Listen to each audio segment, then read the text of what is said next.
Good morning, students. I am Dr. Srinivas, Assistant Professor in Department of Orthopedics. Today I will be discussing with you about blood supply to the head of the femur and avascular necrosis. This is the figure showing the blood supply to the head of the femur. Mainly it is supplied by three arteries, that is the medial femoral circumflex artery, the lateral femoral circumflex artery, and the artery through the ligamentum teres, which is a branch of the obturator artery. This is the normal head. When there is ischemia, it leads to necrosis of the bone, that is called as avascular necrosis of head of femur. You can note after the necrosis, the shape has become deformed. It has collapsed. The contour of the femoral head has been lost. This is the diagrammatic view showing the blood supply to the head of the femur. You should write like this in the exam. As I told, the three main arteries are the medial femoral circumflex artery. This is the artery which gives the maximum supply to the maximum part of the head of the femur. Next is the lateral femoral circumflex artery. These two are branches of the profunda femoris artery. Third is the artery of ligamentum teres, which is a branch of the obturator artery. These three arteries, they form an extracapsular arterial ring at the base of the femoral neck. From this extracapsular plexus of vessels, the ascending cervical branches arise. These pierce the capsule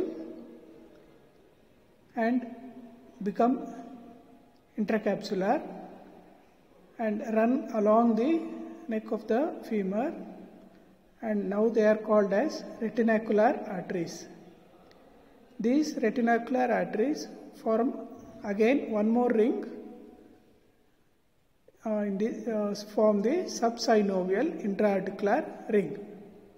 From this ring, epiphyseal arteries arise and supply the head of the femur. This image, you can see the medial circumflex artery, lateral circumflex artery. They form the outer ring, extracapsular ring. Then the ascending cervical branches arise and they continue as the retinacular arteries. Then they form the intra-articular subsynovial ring. From these the epiphyseal arteries arise.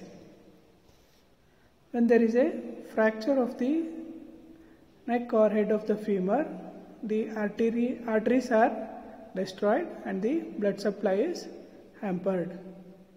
Even if it is an incomplete fracture, the remaining portion, the vessels are obstructed and thus there is loss of blood supply to the head, and this gives rise to AVN. This is the arteriogram showing the blood supply to the neck and head of the femur. What is the definition of avascular necrosis? It is a condition in which the poor blood supply to an area of a bone leads to bone ischemia and death. It is also called as osteonecrosis or aseptic necrosis or avascular necrosis. What are the causes and risk factors? Fractures at the neck of the femur or other fractures, joint dislocations, these are a common cause of AVN. The non-traumatic causes idiopathic cause is the most common. Other causes are corticosteroid use, alcohol consumption, patients on renal dialysis, patients with sickle cell anemia, Gaucher's disease, Caisson's disease, and those who are on bisphosphonates. Bisphosphonates are peculiar in causing osteonecrosis of the mandible. And other causes of AVN are anti-cancer drugs, postpartum necrosis, etc. The common sites of AVN are head of the femur. This occurs when there is a fracture of neck of the femur or when there is posterior dislocation of the hip. The proximal pole of the scaphoid gets AVN due to fracture of the scaphoid. You have to note that the proximal parts are getting necrosed because the blood supply is from distal to proximal. Here also the same. Body of the talus undergoes AVN and there is fracture of neck of the talus. Here also the blood supply is retrograde, that is from distal to proximal. The various names. AVN of head of the femur is called as Perthes disease. This usually occurs in children. Perthes disease occurs in children. Then scaphoid bone, AVN is called as Prisier's disease. Navicular bone, Kohler's disease. These various names are there. Many times it comes in MCQs in your entrance exams, in your PG entrance exams.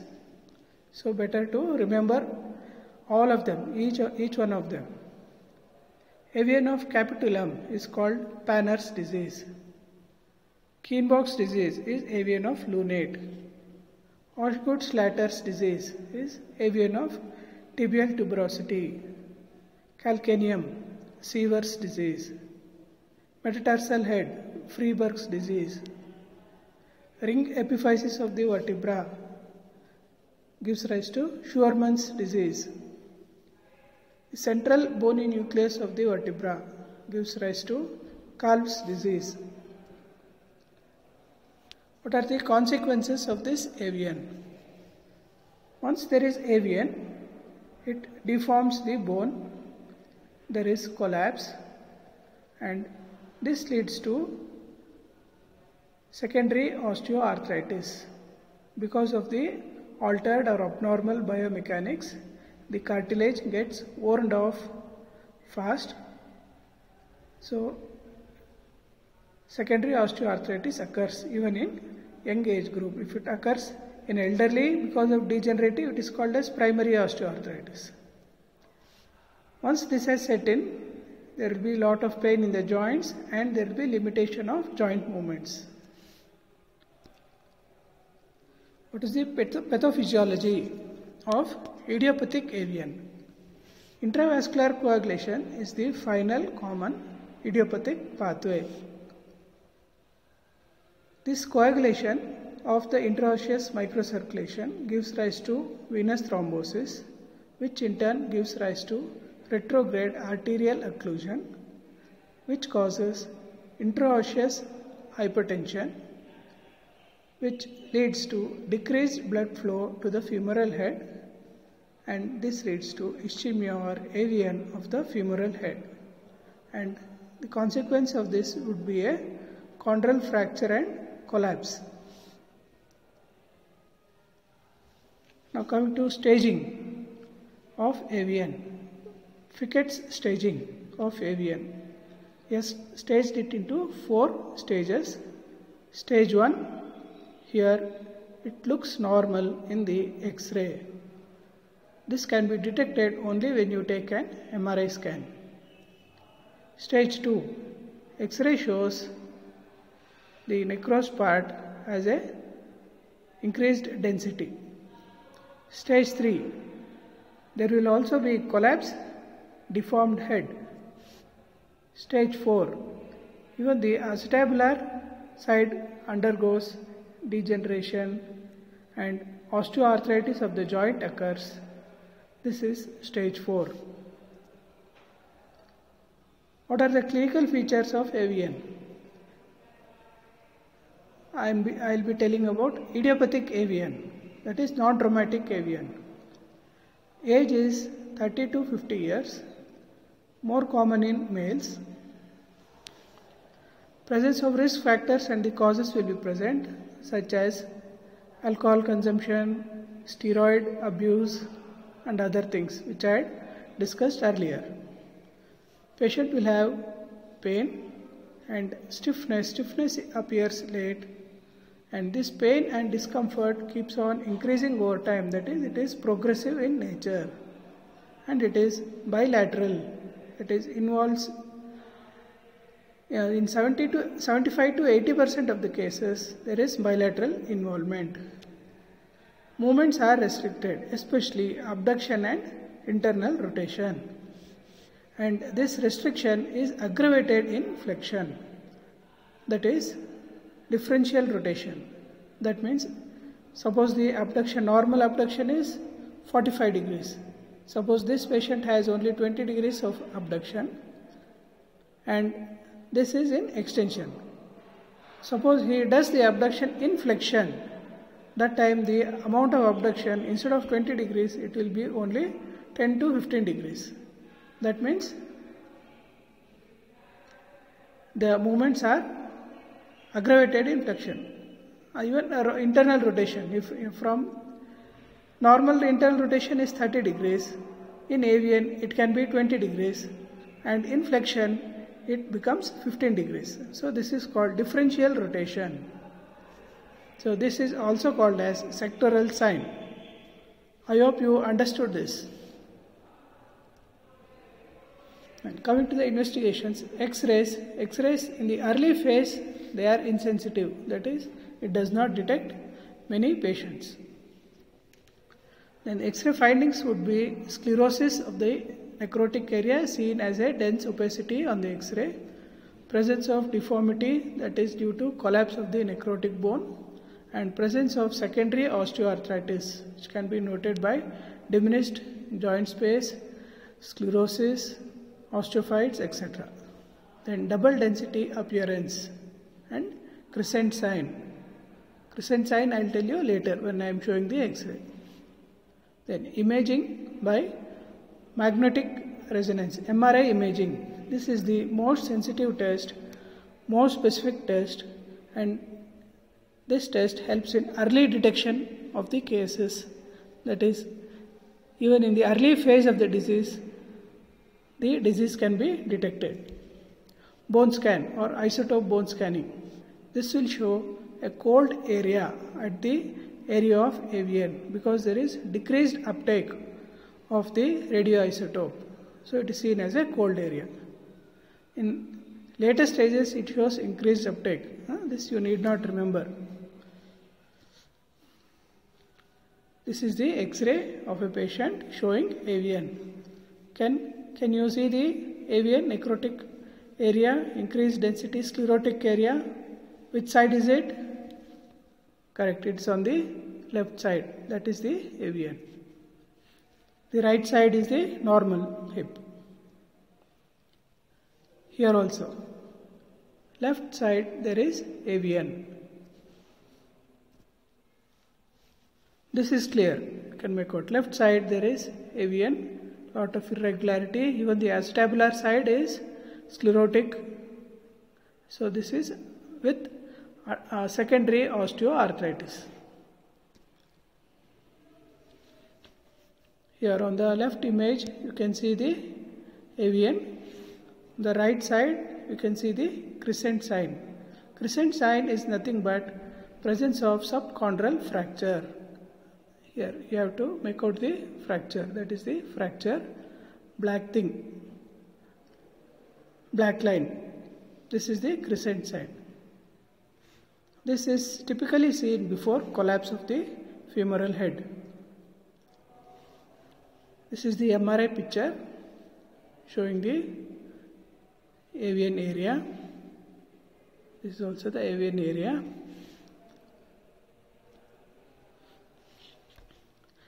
AVN of the scaphoid. The arrow mark is showing the AVN of the proximal pole of the scaphoid. The distal scaphoid is normal. It shows a fracture in between the two proximal and distal parts of the scaphoid. What is the treatment for AVN? Delayed weight bearing. The patient should be told not to bear weight, and it has to be delayed until there is full healing of the AVN. This is to prevent the collapse. And activity changes, that is, patient should not use the stairs, he should not do running or walk for a long distances. Patient has to use crutches to relieve the load on the head of the femur. This will help to relieve the pain and it slows the progression of the disease. In the medical line of treatment, bisphosphonates can be given.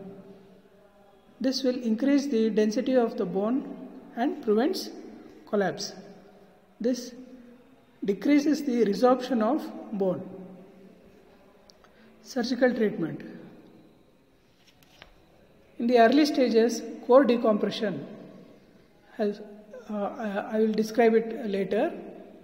And next will be the revascularization procedure. Here, vascularized bone graft using the fibula can be inserted into the necrotic area and it will help in the growth of new blood vessels.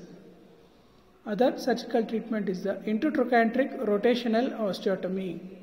So, an intertrochanteric osteotomy is done and the head of the femur is rotated so that the area of the necrotic bone which was in the load bearing area, it will come to the non-weight bearing area and the normal bone will come to the load bearing area. That is because of the rotation. So, this will help in reduction of pain. Another procedure is the muscle pedicle bone grafting. Here part of the muscle with the vascular pedicle and part of the bone, they are taken and inserted to the AVN area and this will help in restoring the blood supply. Example is the Bakshis procedure where he uses tensor fascia lata as the muscle pedicle bone. Other treatment is excision of the avascularized segment.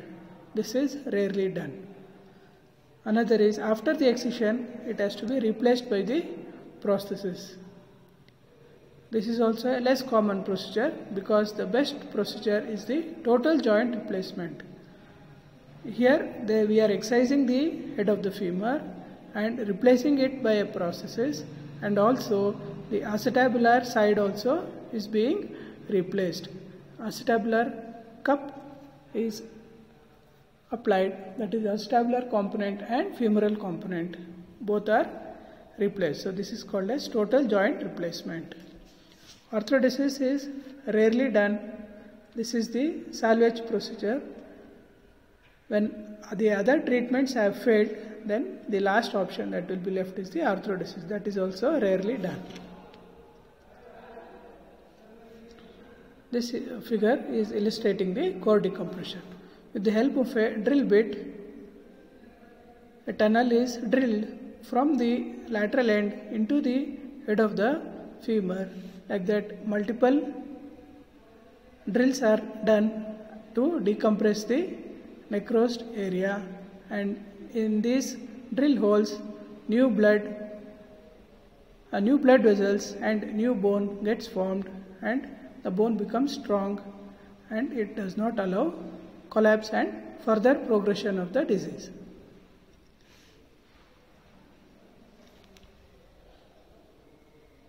This is the normal hip. Here the head of the femur is collapsed and surgery is done where the head of the femur is removed and it is replaced with prosthesis. Here you can see the femoral component as well as the acetabular component. This is total hip replacement. This is the X-ray image of the total hip replacement. Don't think only the femoral component is present. Even the acetabular component is also present because it is made up of polyethylene. It is transparent. Here you can see a liner of the acetabular component, that is radiopaque, which with an halo-like thing around the head of the femur. That is the acetabular component. So this is the X-ray image of total hip replacement. Okay, that is the end of the discussion today. Please prepare for these questions. Tomorrow we will be discussing, there will be a question and answer session, and any doubts you have, you can get them cleared tomorrow. Okay, thank you everybody.